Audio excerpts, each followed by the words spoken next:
How do we do division? I'm going to walk you through an example. Here we have 22 divided by 2. Now the format in which we're going to make this is we're going to put the number we're dividing under what appears to be a little roof or box, if you want to call it.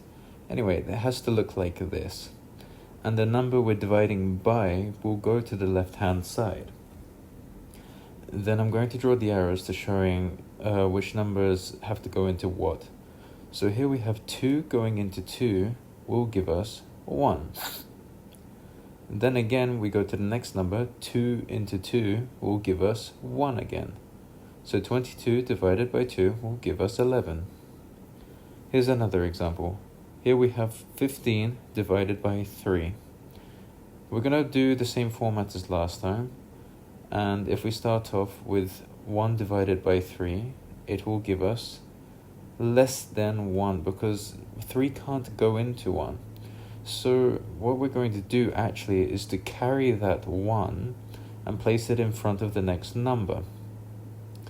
So we have 15 divided by 3, which is actually the same number we started off with, and so we'll just have to count how many times 3 goes into 15.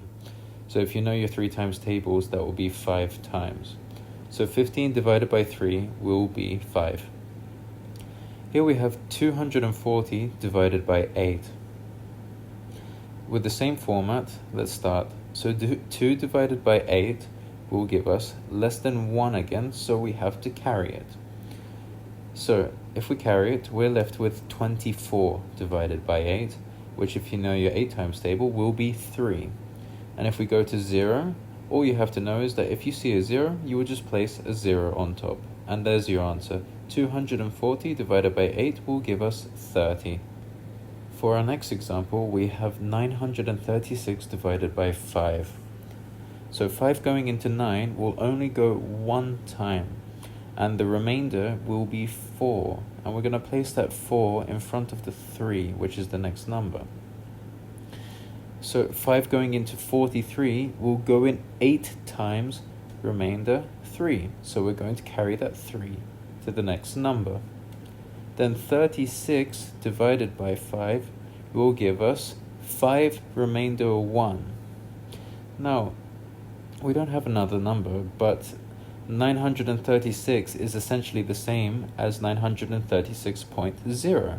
So we can carry that 1 to the 0, and we'll place another decimal point on top as well after the 185.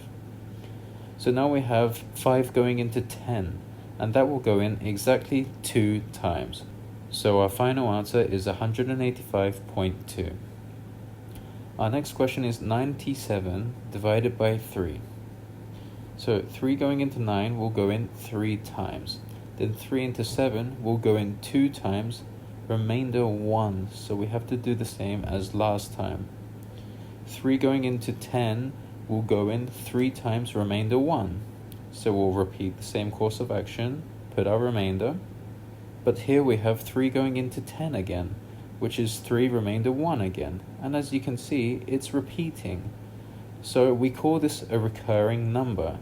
And a way to put it simply is that we put a decimal point on top of the number that is recurring. So our answer is 32.3 recurring.